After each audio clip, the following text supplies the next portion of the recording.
Unit 3 an interview with Arun Krishna Murthy. એક વાર્તાલાપ અરુણ કૃષ્ણા મૂર્તિ સાથે, કાં તો અરુણ કૃષ્ણા મૂર્તિ સાથે એક મુલાકાત. સૌથી પહેલાં હું તમને ટૂંકો પરિચય આપું છું. આ યુનિટમાં પ્રખ્યાત પર્યાવરણ શાસ્ત્રી અરુણ કૃષ્ણા મૂર્તિ વિશે જણાવ્યું છે. અરુણ કૃષ્ણા મૂર્તિએ 17 વર્ષની ઉંમરે ભારતની પર્યાવરણ સંસ્થાની સ્થાપના કરેલ. આજે અરુણ અને તેની ટીમના સભ્યો ચેન્નઈ, હૈદરાબાદ, દિલ્હી, કોમ્બેતુર અને પાંડિચેરીમાં દરિયા કિનારા, નદી તેમજ તળાવની સાફ સફાઈ કરે છે. તેઓ વૃક્ષારોપણ પણ કરે છે. શેરીના નાટકો દ્વારા તેઓ શિક્ષણ ક્ષેત્રે લોકોને સજાગ કરે છે. અરુણની ટીમમાં એવા વિદ્યાર્થીઓ છે કે જે ધોરણ 7થી તેમની સાથે જોડાયા છે. અરુણ જ્યારે નાના હતા ત્યારે તેના ઘરની નજીકનું તળાવ મચ્છરોથી ભરાયેલું હતું. આ તળાવની સફાઈ કરી તેણે ચોખ્ખું કર્યું. આ તેના જીવનની પ્રથમ પર્યાવરણને લગતી પ્રવૃત્તિ હતી. ત્યાર પછી તેના માતા પિતા અને શિક્ષકોએ પણ તેનો આ પ્રવૃત્તિમાં સાથ આપ્યો. અરુણે પોતાની આ પ્રવૃત્તિ માટે ઉચ્ચ પગારવાળી ગૂગલની નોકરી પણ ઠુકરાવી, પરંતુ પોતાના મિત્રોને ભૂલ્યો નહીં. એટલે કે ત્યાંના જે મિત્રો હતા તેની સાથે સંબંધો ચાલુ રાખ્યા. તે જણાવે છે કે તળાવમાં નંખાતા કચરાની શરૂઆત આપણા ઘરથી થાય છે. આપણે ઓછી ચીજવસ્તુઓનો ઉપયોગ કરવો જોઈએ અને સ્ટ્રો, ટિશ્યુ પેપર, રંગીન કાગળો, બેટરી, ફાસ્ટફૂડ વગેરે આપણા ઘરની કચરા ટોપલીમાં નાખવું જોઈએ. જો આપણે આ વસ્તુઓ પાણીમાં નાખીએ તો પર્યાવરણને તો નુકસાન થશે જ, સાથે સાથે પાણીમાં રહેતા જીવો કે કાચબા, દેડકા, માછલી વગેરેના જીવનને પણ નુકસાન થાય છે. દરેક વ્યક્તિ અરુણની ટીમમાં જોડાઈ શકે છે, ભલે ને પછી તે વૃદ્ધ હોય કે પછી બાળક હોય. ઓકે, આ હતી પાઠની ટૂંકી સ્ટોરી. હવે હું તમને અહીંયા થોડા સ્પેલિંગો અહીંયા સ્ક્રીન ઉપર એમ કે બતાવી દઉં છું. તો તમે સ્પેલિંગો જે વિડીયો સ્ટોપ કરીને એમ કે તમે એ સ્પેલિંગો લર્ન પણ કરી શકો છો અને એના તમે લખી પણ શકો છો. ઓકે, તો હું તમને સ્પેલિંગો સૌથી પહેલાં બતાવી દઉં છું. જુઓ, આ છે સ્પેલિંગો. તો આ સ્પેલિંગો તમારે લખવાના છે.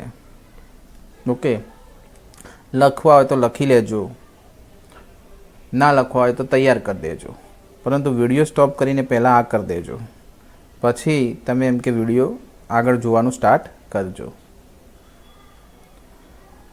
તો આ ફર્સ્ટ પેજ હતું સ્પેલિંગનું, સોરી આ સેકન્ડ પેજ.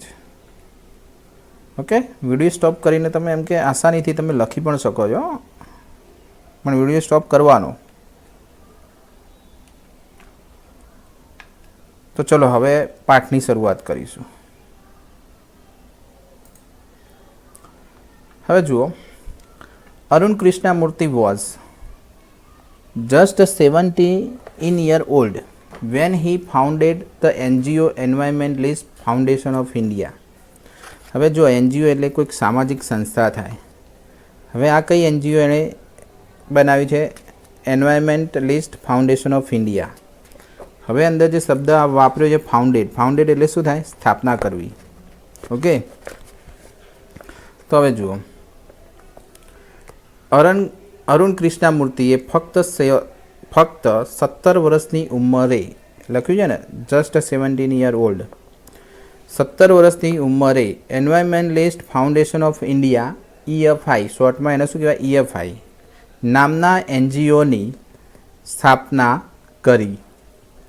ફાઉન્ડેડ એટલે કે સ્થાપના કરી. Beginning with the turtle walk, a move to save turtle egg and young hatchling in Chennai. હવે જુઓ,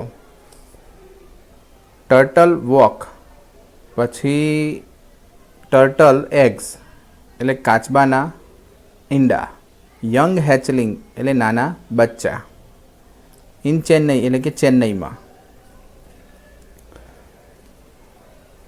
ચેન્નઈમાં ટર્ટલ વોક, કાચબાના ઈંડા અને તેના નાના બચ્ચાને બચાવવાના આંદોલનથી શરૂ કરી. Today, Arun and his team of volunteers.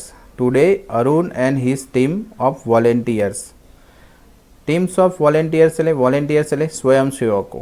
સ્વયંસેવકોની તેની team. Have cleaned beaches, various water bodies in Chennai, Hyderabad, Delhi, Coimbatore and Pondicherry. આ બધા સિટીઓ છે એની અંદર જે વોટર બોડીઝ એટલે કે જે પાણી જ્યાં ભરાયેલું હોય એવી જગ્યા અને અમુક બીચીસ એટલે કે કિનારાઓ એનો શું કરે છે અરુણ અને એની ટીમે શું કરે એને સાફ કરે છે. અરુણ અને એની ટીમે એ બધા જે સિટીઓમાં જે જળાશયો અને જે કિનારાઓ આવ્યા છે એને એમ કે એમણે સાફ કર્યા છે. હવે જુઓ આગળ. Team clean lake, beaches and zoos. Okay, હવે જો આટલું પહેલાં આનું ભાષાંતર જુઓ. The team clean lakes, beaches and zoo. Team શું કરે છે? તળાવો, કિનારાઓ અને પ્રાણી સંગ્રહાલયોને શું કરે છે? ક્લીન એટલે કે સાફ કરે છે. Plants a tree. ટ્રી એટલે વૃક્ષો અને પ્લાન્ટ્સ એટલે ઉગાડવું. વૃક્ષારોપણ પણ કરે છે. એજ્યુકેટ પીપલ થ્રુ એટલે કે શિક્ષિત લોકો વડે. સ્ટ્રીટ પ્લે એટલે શેરી નાટકો કરાવે છે. And also make a environment friendly paper bags અને પર્યાવરણને અનુકૂળ હોય તેવી પેપર બેગ પણ બનાવે છે. Arun team has a students who joined him when they were in the class 7. અરુણની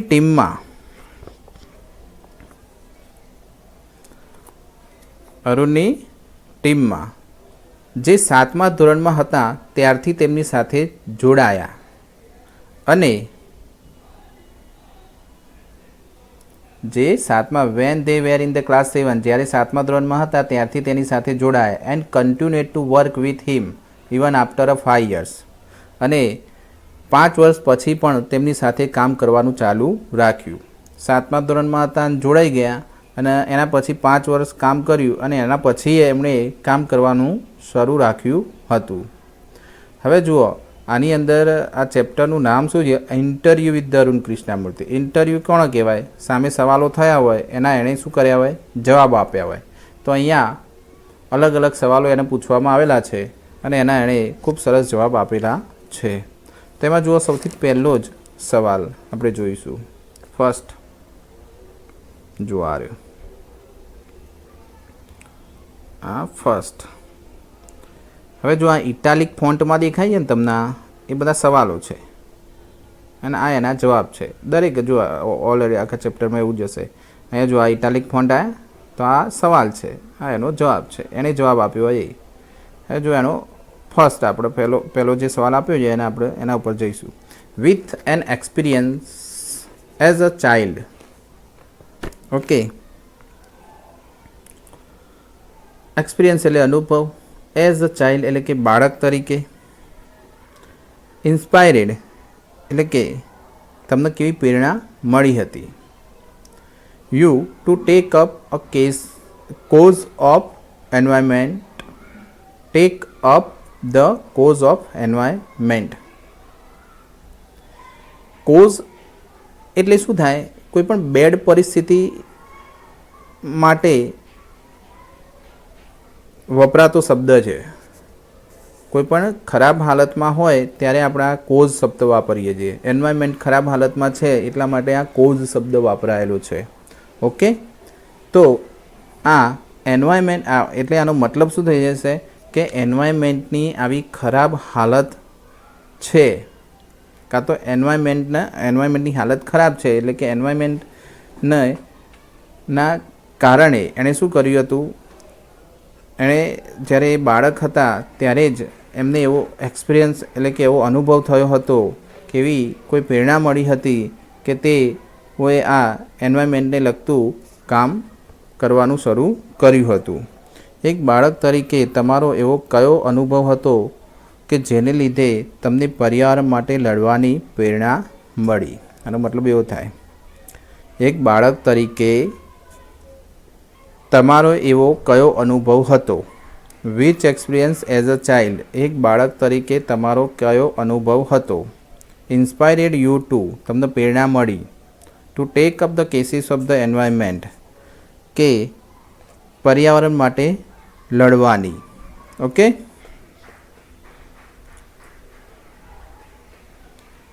cases નહીં, કોઝ ઓફ ધ એન્વાયરમેન્ટ.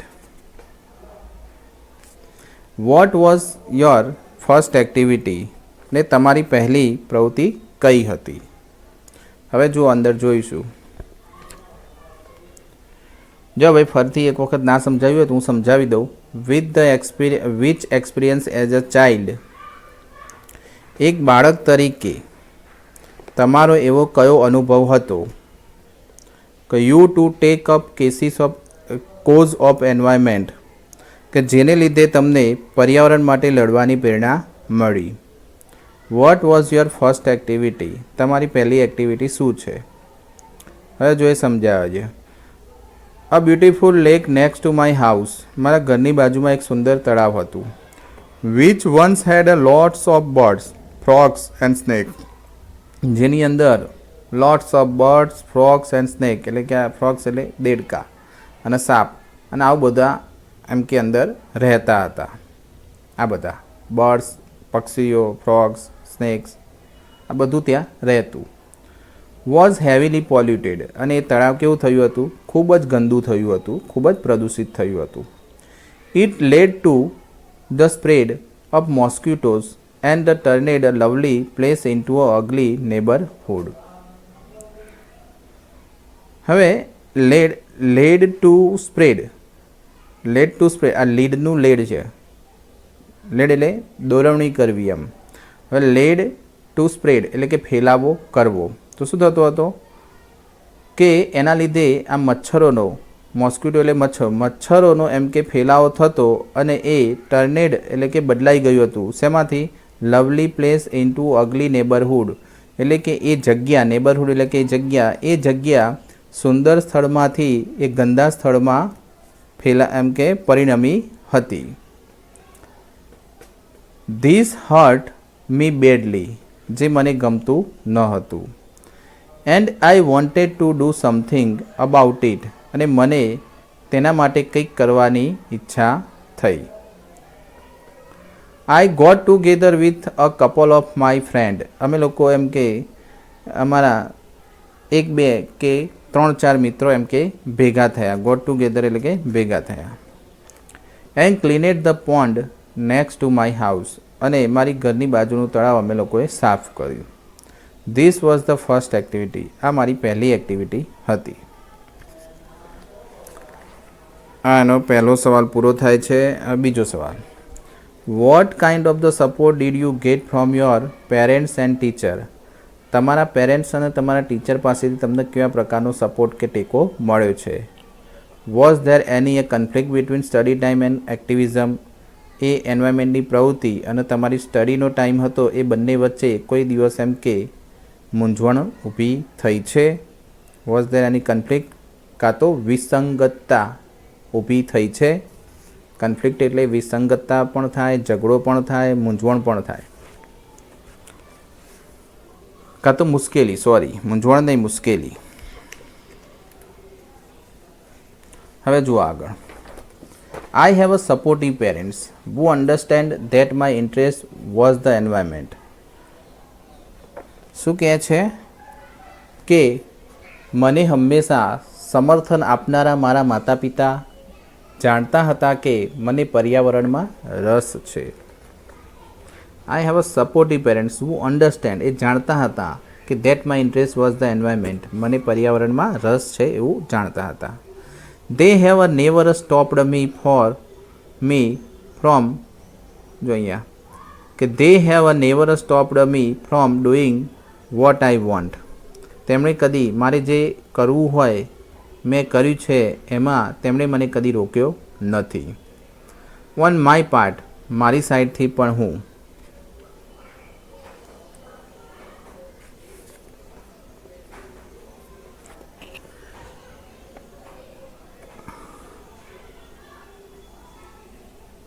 હવે જુઓ, મારી સાઈડથી on my part I also made a sure that I did not fail my parents in any way. હવે શું કહે છે કે મારા માતા પિતા કોઈપણ રીતે નિરસ ન થાય તેની કાળજી લીધી. હવે મારા માતા પિતા પણ એમ કે કદી નિરાશ ના થાય એવી એમ કે મેં કાળજી લીધી છે. લખ્યું છે ને, આઈ એમ ઓલ્સો મેડ શ્યોર, એટલે કહેવાય કે હંમેશા હું એ બાબતે તો શ્યોર જ રહ્યો છું, એટલે કે સ્પષ્ટ રહ્યો છું કે મારા પેરેન્ટ્સને એમ કે કોઈ દિવસ એમ કે આમ કહેવાય કે નિરાશ ના થાય.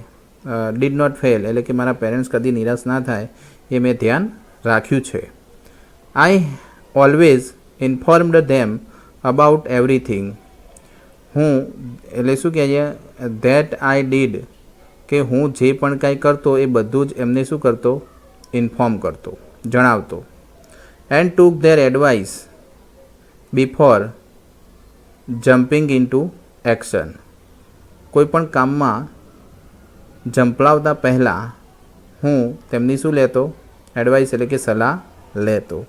બિફોર જમ્પિંગ ઇન્ટુ એક્શન એટલે કે કોઈપણ કામમાં ઝંપલાવતા પહેલાં હું તેમની સલાહ લેતો.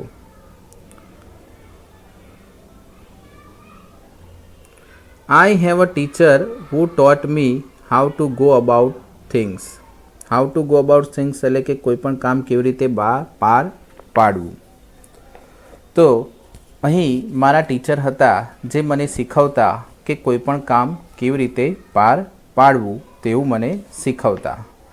They also taught me humility. Humility એટલે શું થાય, વિનમ્રતા. તેઓ મને વિનમ્રતા પણ શીખવતા. સો ધેટ જેથી, તેઓ મને વિનમ્રતા પણ શીખવતા જેથી હું અહંકારી અથવા દંભી ન થઈ જાઉં. લખ્યું જો, become a snobbish and arrogant. સ્નોબિશ એટલે અહંકારી અને એરોગન્ટ એટલે સ્નોબિશ એટલે દંભી અને એરોગન્ટ એટલે અહંકારી. સો ધેટ જેથી I did not become a snobbish and arrogant, જેથી હું દંભી અને અહંકારી ન થઈ જાઉં. And start thinking I was a superstar because I was doing all the environment work. હું એન્વાયરમેન્ટનું બધું જ કામ કરું છું તેના કારણે હું એવું વિચારવા લાગું કે હું તો એક મહાનાયક બની ગયો છું. આઈ વોઝ અ સુપરસ્ટાર એટલે કે હું એક મહાનાયક બની ગયો છું. ફરીથી એક વખત કે doing all this environment work, I was doing all this environment work, હું એમ કે એન્વાયરમેન્ટનું બધું જ કામ કરું છું એના કારણે, બીકોઝ એટલે કે એના કારણે હું એવું વિચારવા લાગું કે આઈ વોઝ અ સુપરસ્ટાર કે હું એક મહાનાયક બની ગયો છું. તેના કારણે શું થાય, મારામાં એક દંભ અને અહંકાર, હું એક દંભી અને અહંકારી ના થઈ જાઉં એ માટે તેઓ મને એક વિનમ્રતા પણ શીખવતા. They taught me to be a simple and keep learning all the time. તેઓ એવું પણ શીખવાડતા કે હંમેશા સિમ્પલ રહેવું એટલે કે સાદું જીવન જીવવું અને કીપ લર્નિંગ ઓલ ટાઈમ અને હંમેશા કંઈક ના કંઈક શીખતા રહેવું. આઈ એમ નોટ અ એક્ટિવિસ્ટ કે હું શું કહે છે, એક્ટિવિસ્ટ એટલે કે આંદોલનકારી. અને આઈ એમ એન ધ એન્વાયરમેન્ટલિસ્ટ એટલે શું કહે છે કે હું આંદોલનકારી નથી. આઈ એમ નોટ એક્ટિવિસ્ટ, હું તો શું છું, પર્યાવરણવાદી છું. I have learn so much bye doing this work. આ બધા કામમાંથી હું ઘણું બધું શીખ્યો છું.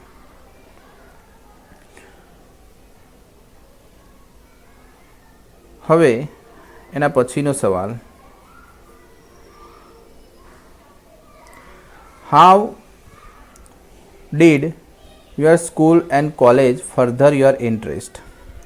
એટલે કે તમારો એન્વાયરમેન્ટ પ્રત્યેનો જે રસ છે એ તમારી સ્કૂલ અને કોલેજે ફર્ધર એટલે કે કેવી રીતે આગળ વધાર્યો હતો. ફર્ધર એટલે કે આગળ વધારવો.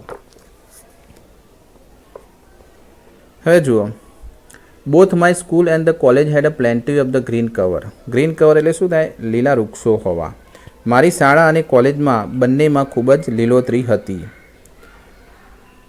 And both the were both were home to several other life forms. બીજા અસંખ્ય જીવોનું ઘર પણ હતું. એ બંને જે સ્થળો હતા, જે ગ્રીન કવર એટલે કે જે લીલાછમ વૃક્ષો જે કોલેજ અને સ્કૂલની અંદર, એ બંને સ્થળો કેવા હતા કે જ્યાં આગળ ઘણા બધા જીવોનું એ ઘર પણ હતું. This made me understand there importance. આથી મને સમજાયું કે તેમનું મહત્ત્વ શું છે. ધીસ મેડ મી અન્ડરસ્ટેન્ડ, આથી મને સમજાયું ધેર ઇમ્પોર્ટન્સ એટલે કે તેમનું મહત્ત્વ શું છે. હાઉ બ્યુટિફુલ ધે આર, તેઓ કેટલા સુંદર છે. And why we need to protect them, અને આપણે શા માટે તેમનું રક્ષણ કરવાની જરૂર છે. આપણે શા માટે તેમનું રક્ષણ કરવાની જરૂર છે એટલે કે આપણે એમની રક્ષણ કરવાની કોઈ જરૂર નથી. એ લોકો જાતે જ એમ કે એમનું રક્ષણ કરી લે છે. પછી લખ્યું છે this animals are on there on, એટલે શું કહેવાય, એ પ્રાણીઓ કેવા અહીંયા સ્વતંત્ર છે, પોતાની જાતે રહી લે છે. Find there on food and are always active, તેઓ ખોરાક જાતે શોધી લે છે અને તેઓ હંમેશા કાર્યશીલ, એક્ટિવ એટલે કાર્યશીલ, અને ઓન ધ મૂવ એટલે કે કેવા છે હરતા ફરતા હોય છે. એન્ડ નેવર લેઝી એટલે કે તેઓ કદી આળસ કરતા નથી. ઇટ ઇઝ સો પોઝિટિવ, આ બધું કેટલું હકારાત્મક છે. We have a lot to learn from them, આપણે તેમની પાસેથી ઘણું શીખવું, એટલે કે આપણે તેમની પાસેથી ઘણું શીખવા જેવું છે. We have a lot to learn from them એટલે કે આપણે તેમની પાસેથી ઘણું શીખવા જેવું છે. હવે જુઓ એના પછીનો જે સવાલ થાય ચાલુ, do you feel any hesitation in coating, એ આપણે એમ કે નેક્સ્ટ વિડીયોમાં લઈશું. તો thank you, good bye, Vande Mataram.